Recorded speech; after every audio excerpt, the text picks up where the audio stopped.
Hello મિત્રો, જય માતાજી અને જય રામા પીર બધાને। તો હું છું અત્યારે ગામડે અને આવી ગયો છું અમારા વાડીની મુલાકાતે। તો આ તમે જોઈ શકો છો અમારી વાડી।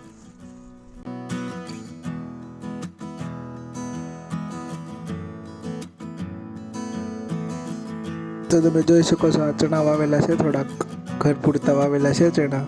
તો આજે હું આવી ગયો તો મેં તું કેવડા છે ચણા જોઈ લઉં। તો આમ ગામડે આવો ત્યારે વાડી આવો ત્યારે આમ વાડીનો નજારો કંઈક અલગ જ હોય છે। આમ તમે આવો તો તમને આમ પોરના પલ્લા છૂટે હો, કાંઈ ન ઘટે, મજા જ આવે રાખે। ટાઢો પવન ને કાંઈ ઘટે નહીં। હે રૂડા લીમડા હેઠે આમ જો લીમડાના સાંયે બેસવાનું ને આમ જો કાંઈ ન ઘટે। એવો પવન સિટીમાં ન આવે।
તો આપણે થોડાક ચણા ફોલીને જોઈ લેવી થયા છે કે નહીં, પણ ચણા તો ખાલી છે। તમે જોઈ શકો છો કે હજી તો પોપટાની અંદર કંઈ ચણા બહુ અંદર છે નહીં। હજી 10-15 દિવસ લાગશે। 10-15 દિવસ પછી ઓળા ખાય એવા ચણા થાય।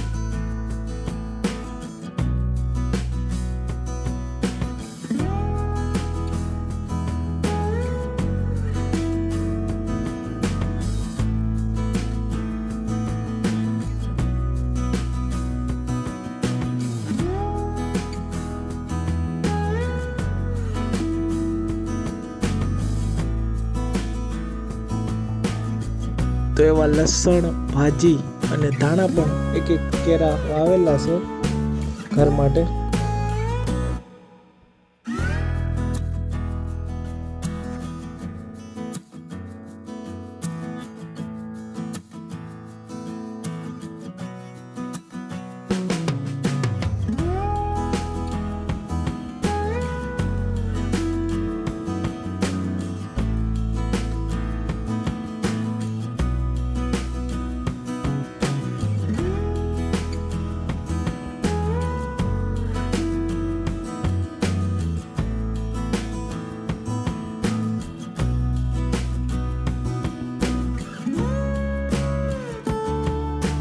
આ પાલકની ભાજી છે, એના થોડાક બી લેવાય છે, તો એ ઉગ્યા છે આમાં જોઈ શકો છો તમે।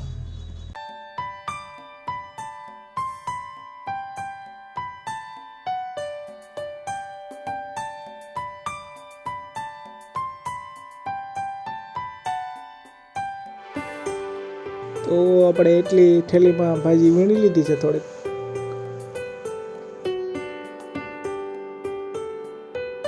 આ કાકાએ વાવેલું છે, અહીંયા ઝટકો લગાડેલો છે એટલે અંદર તો આપણે જવાની નથી, બહારથી આપણે શૂટ કરીએ। આમ જો ઓલું ફૂરડા વાવેલા છે અને ગાજર ને લસણ ને બધું નવું વાવી દીધું છે આમાં।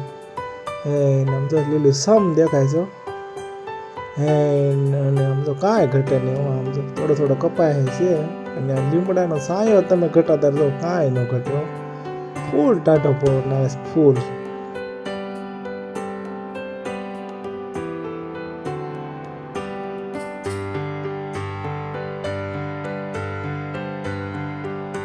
થોડોક કપાસ છે એ હવે 10 દિવસમાં વિદાય લેવાનો છે. હવે થોડોક છે, હવે કુંભળા થોડાક રાશે લઈ લે, પછી 10 દિવસમાં કપાસ વિદાય લે છે, પછી ખાલી ઢેફા વચ્ચે.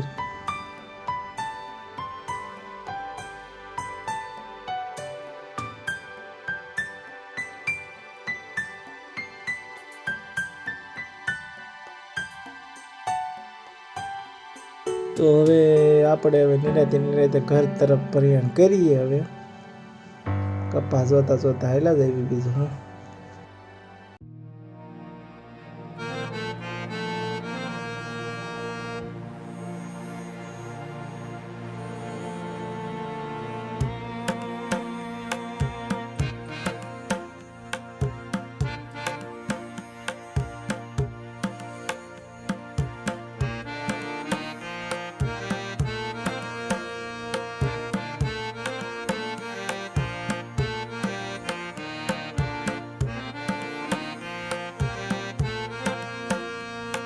કપા થોડોક ખડી ગયો છે કપા હવે, કેમ કે સહેલો છે એટલે. અને આ છે હરગવાની સીંગ કાંઈ બહુ આવી નથી.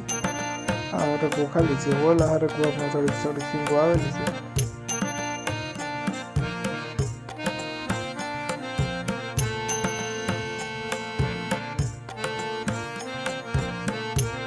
આ છે રૂડી નાની ટમેટીયું.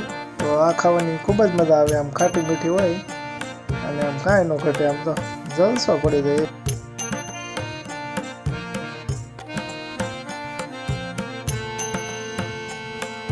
આવી એકાદી દાડમી પણ છે અમારી વાડીએ, એકાદું દાડમાં આવેલું છે.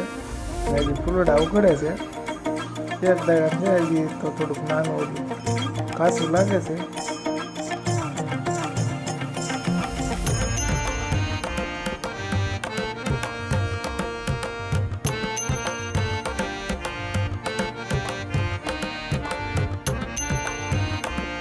તો આ હરગવો જોઈ શકો છો તમે, આમાં ખૂબ જ હરગવો આવ્યો છે. અને આમ કહેવાય કે સ્વાસ્થ્ય માટે ખૂબ જ સારો માનવામાં આવે છે. પણ આમ હરગવો નહીં, પણ હરગવાના પાંદડા પણ જ્યારે આમ ઓલું કહેવાય ને કે આમ ભજીયામાં ક્યાંક આમ ઓલું ઘેટું હોય ને મેથી કે એવું બધું, ત્યારે આમ કહેવાય કે હરગવાના પાંદડા નાખીને હકાવવામાં આવે, એવો હરગવાનું આમ છે ઓલું. તો ખાસ તમને અમારી આ વાડીનો બ્લોગ એ કેવો લાગ્યો કોમેન્ટમાં જરૂરથી જણાવજો. અને આવા જ અનવા બ્લોગ જોવા માટે અમારી ચેનલને લાઇક, શેર અને સબસ્ક્રાઈબ કરવાનું ભૂલતા નહીં. તો મળીએ છીએ નવા બ્લોગ સાથે. ત્યાં સુધી રજા આપશો. આભાર.